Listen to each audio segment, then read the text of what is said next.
Well, each Friday, Chris catches up with Gemma Tognini from GT Communications, and she's in the studio with me right now. Fantastic week to be alive when you're a journalist covering what's going on. Yeah. We miss the Queen so much, but the outpouring, it doesn't make up for losing her, but the outpouring has been something else, hasn't it?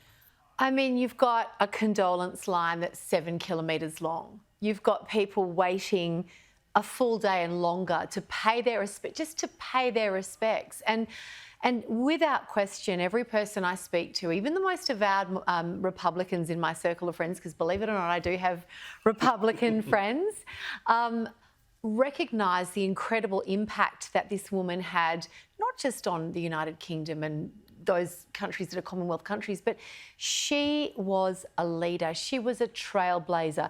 She was forthright, steadfast in her faith. She took no prisoners.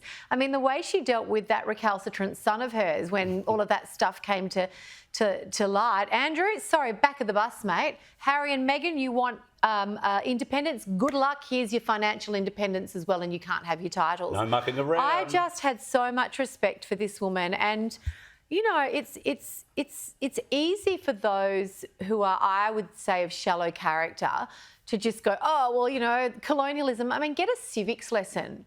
You know, there's been so many people who would call themselves commentators in the last week or people in even academia and other areas of public-facing life who have just embarrassed themselves with their lack of basic understanding of civics, the role of the Commonwealth in Australia's government, and even the Queen's life herself.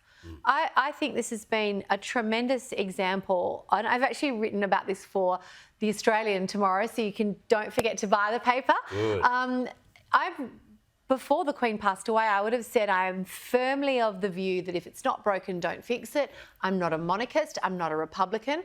I've become a monarchist. Well, the Republicans had better be patient, because I see a different Prince Charles when I look at King 100%, 100%. And then William too looks. They've got no chance so long as William and Kate are there with those adorable kids. Well, sorry, go on. No. I mean, if the reports are to be believed, that Prince Charles is already looking at further, you know, economic rationalism across the monarchy. Yeah. And I think what we see here is the significance of the monarchy in the psyche of Australia, in our history. And that's not to say that because that's the case, it doesn't mean, for example, that there weren't wrongs done to our Indigenous brothers and sisters. The two things can be ideas and concepts that exist in tension. Yeah. And that's the biggest challenge, I think, to many in the political space, particularly those on the left. And unfortunately, it's typically those on the left. It has to be absolute. You're an absolutist. Yeah. It's black and white. I want to play you something that Prince William said in front of mourners at Sandringham. Have a look. Doing the walk yesterday was challenging. Back a few memories. It's kind of these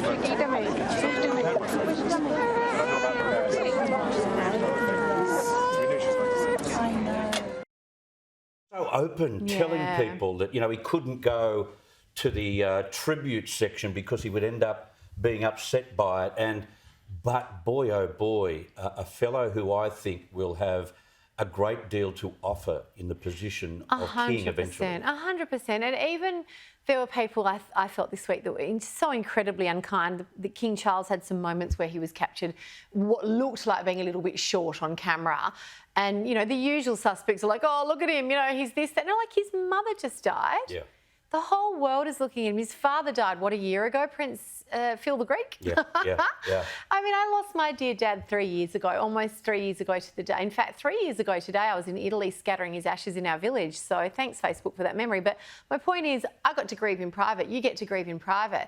He's lost both his parents in the space of 18 months. And now he has this role that he's probably been preparing for all his life. I mean, when are we going to look at people from a place of humanity? Yeah.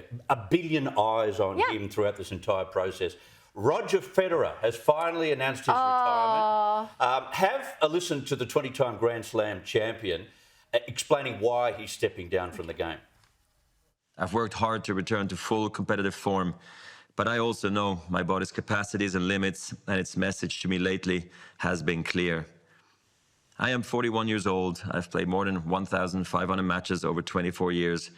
Tennis has treated me more generously than I ever would have dreamt, and now I must recognize when it is time to end my competitive career.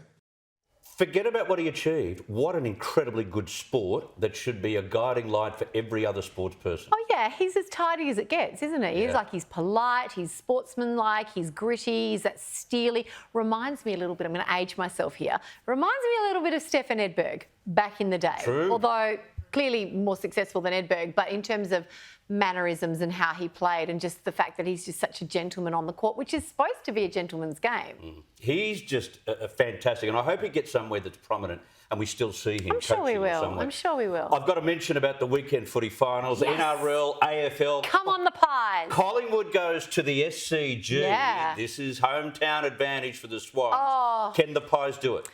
Well, this is a very difficult question for me to ask. My heart says, of course, the Pies can do it. Having been a lonely Collingwood supporter in a sea of red, 3 or 4 weeks ago, when I think it was the largest home and away crowd in 45 years at the SCG, and also my maiden voyage to the SCG with Mr. Kenny and clan, and I felt they were very brave to go with me in my Collingwood gear.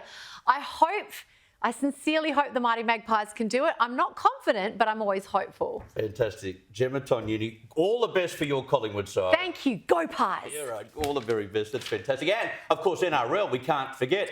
Rabbitohs playing tomorrow night, and we wish them all the best. They're my side, you see. Thank you, Gemma Tognini.